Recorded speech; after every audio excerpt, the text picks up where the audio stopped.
Number system के बारे में हम लोग पढ़ रहे थे। पहला चैप्टर संख्या पद्धति नंबर सिस्टम के बारे में हम लोग पढ़ रहे थे। इसके 4 भाग को हम लोग पढ़ लिए थे। आज 5वां भाग होगा और 4 भाग में जितने भी सवाल विगत वर्षों में पूछे गए हैं या जितने भी सवाल ऐसे हो सकते हैं जो आपको आने वाले एग्जाम में भी पूछे जा सकते हैं उनको पढ़ लिया गया था। आगे के सवालों को सॉल्व करते हैं किस तरह से और सवाल पूछा जा सकता है। तो चलिए बिना देरी किए सवाल पे चलते हैं हम लोग। क्वारा संख्या 214.56 में अंक 5 का स्थानीय मान क्या होगा? 214.56 में 5 का अंक स्थानीय मान बताना क्या होगा? ऑप्शन हमारे सामने है 5 इकाई, 5 दहाई, 5 दसवें, 5 सौवें। तो देखिए इस 5 का अंक स्थानीय मान निकालने के लिए कैसे निकालेंगे कि ये दशमलव के इधर ये जितनी भी संख्याएं हैं इसको पूर्णांक बोलते हैं, मतलब ये पूरा पूरा एक अंक है। जबकि इधर की संख्या जो है दशमलव में दिया गया है भिन्नात्मक संख्या हो सकती है।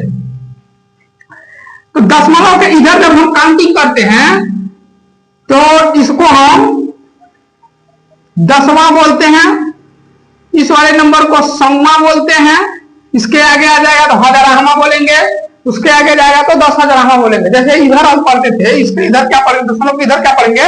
इकाई, दहाई, सैकड़ा, हजार, 10,000, लाख पढ़ते हुए आएंगे। लेकिन दशमलव के इधर कैसे पढ़ेंगे? ये हो जाएगा आपका दसवां, ये हो जाएगा सौवां, अगर कोई और संख्या होता तो हजारावां, उसके बाद से 10,000वां। तो 5 का जो यहाँ पर स्थानीय मान होगा वो यहाँ 5/10 होगा, यानी कि 5/10 का मतलब हुआ 5 दसवां। 5 दसवां, तो 5 दसवां देखिए कौन सा है? Option number 3। 0.5 का स्थानीय मान हमको बताना था। ये दशमलव के बाद पहले ही अंक पर है, पहले ही स्थान पर है, इसको 10वां स्थान बोलते हैं। ये हो जाएगा 5/10 यानी 5 दसवां। अगर 6 का पूछता तो हो जाता है 6/100 यानी कि 6 सौवां, ऐसे हो जाता। और कोई संख्या रहती तो हजारावां हो जाता, और कोई संख्या होती तो 10,000वां हो जाता। फिलहाल यहां पर जो इसका ऑप्शन होगा वो 5 दसवां होगा। अगला सवाल देखिए कैसे पूछेगा, कैसे पूछा हुआ है। निम्न में से कौन सी अभाज्य संख्या है? 4 ऑप्शन हमको दिया हुआ है, इसमें बताना है कि कौन सी अभाज्य संख्या है।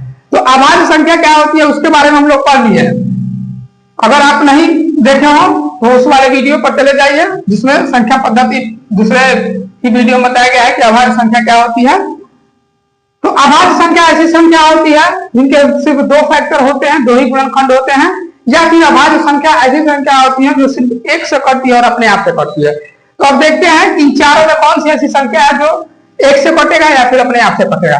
तो 91 पहला संख्या 91 दिया हुआ है, तो 91 1 से कटेगा, 91 से कटेगा, 7 से कटेगा, 13 से कटेगा। 13 से 91 भी होता है, ये अभाज्य संख्या नहीं, ये अभाज्य संख्या आ गई। 93 जो है आपका 1 से कटेगा, 93 से कटेगा, और 3 और 31 से भी कटेगा, क्योंकि 3 गुणे 31 करेंगे तभी 93 हो जाएगा, और 31 गुणे 3 करेंगे तभी आपका ये 93 आएगा।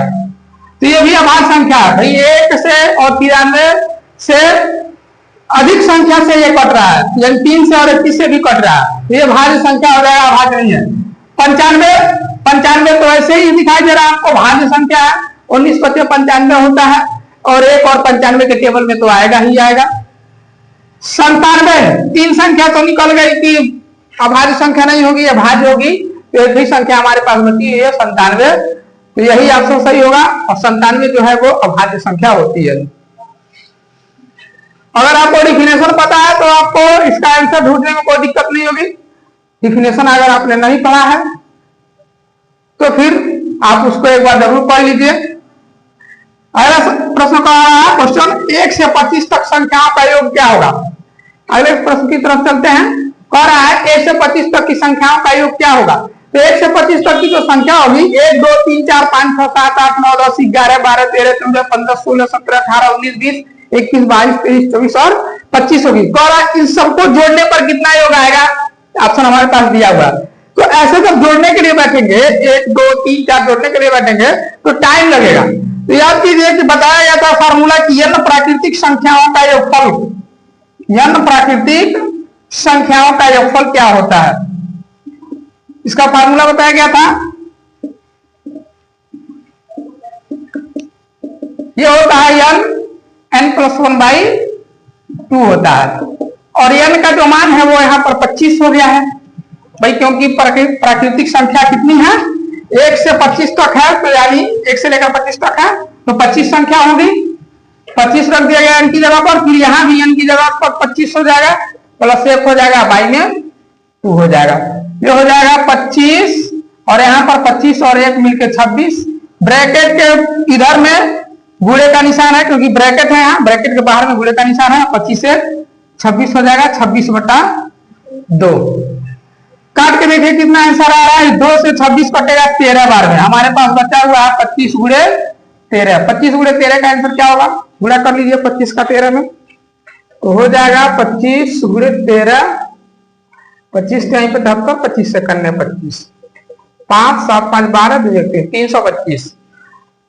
तो 1 से 25 तक की संख्याओं का योग 325 होगा। ऑप्शन में खोजिए, देखिए कौन से ऑप्शन में है, 322 है 325, आपका नंबर 2 आपका सही होगा। जब कभी भी ऐसे सवाल पूछे यहां से लेके यहां तक की प्राकृतिक संख्याओं का, या फिर यहां से यहां तक की संख्याओं का योगफल क्या होगा, तो बस आपको ये n प्राकृतिक संख्याओं का योगफल वाले फार्मूले पर रख देना है। ये फार्मूला इसका होता है, आपका आंसर आपको मिल जाएगा। चलिए अगला सवाल देखते हैं कैसे पूछा हुआ है।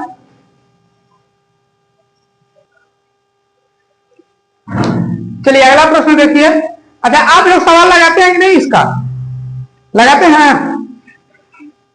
अगला सवाल कह रहा है संख्या 30,746 में किस अंक का स्थानीय मान सबसे अधिक है। 30,746 में कौन सी संख्या ऐसा है जिसका स्थानीय मान सबसे ज्यादा है। तो सबसे ज्यादा स्थानीय मान उसी संख्या का होगा जिस संख्या का मान सबसे ज्यादा होगा, जो संख्या उस स्थान पर बैठी होगी जिस स्थान का मान सबसे ज्यादा होगा। तो देखिए इसमें जो है यह 6 जो है इकाई पर है, ये दहाई पर है, ये सैकड़ा पर है, ये हजार पर है और ये 10,000 पर है। तो इसमें एक इकाई की क्षमता है, यानी कि 6 करने 6 हो जाएगा, एक इकाई है तो 6 हो जाएगा। इसमें दहाई की क्षमता है तो 4 × 10 यानी कि 40 हो जाएगा इसका मान। 7 में सैकड़े की क्षमता है तो 7 × 100 हो जाएगा आपका 700। शून्य में किसी भी स्थान पर रहे उसका मान शून्य ही होगा। 3 में 10,000 का क्षमता है, यानी कि 3 × 10,000 30,000। तो सबसे अधिक हम देख रहे हैं इसमें ये 3 वाला जो है 30,000 बन जा रहा है। तो सब पूछ रहा था कि संख्या कितना है, 30,746 में किस अंक का स्थानीय मान सबसे अधिक है। तो 3 वाले अंक का स्थानीय मान सबसे अधिक है, क्योंकि 3 का जो स्थानीय मान होगा यहाँ पर वो 30,000 हो जाएगा। तो ऑप्शन नंबर 1 में ही 3 दिया हुआ है, ये आपका सही होगा।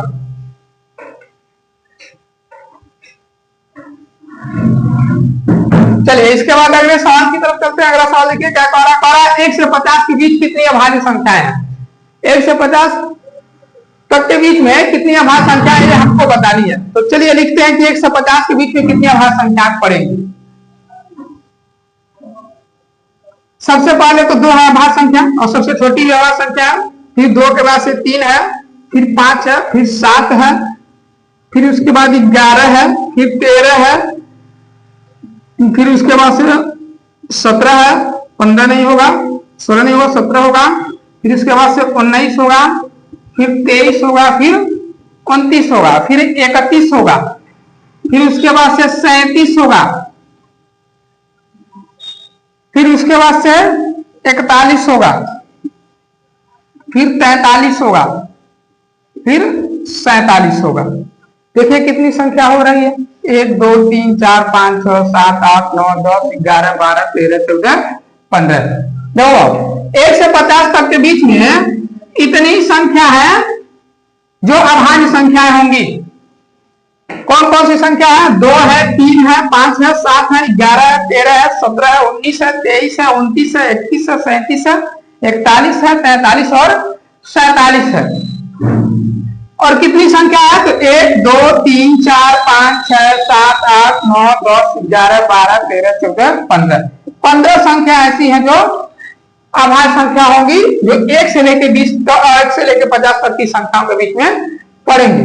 तो ऑप्शन नंबर 15 किसमें है? पहले में ही है, तो आपका ऑप्शन नंबर 1 जो होगा वो सही होगा।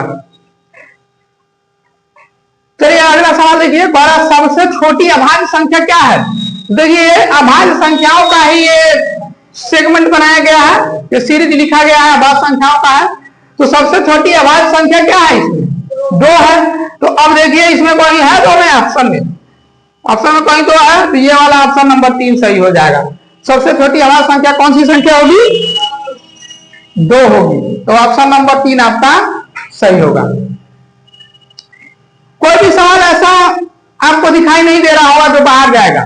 जितने भी संख्या पद्धति में ये नवोदय परीक्षा में जितने भी सवाल पूछे जा सकते हैं इस लेवल के सारे सवालों को लगाया जा चुका है, और आज ये हो सकता है ये खत्म हो जाए।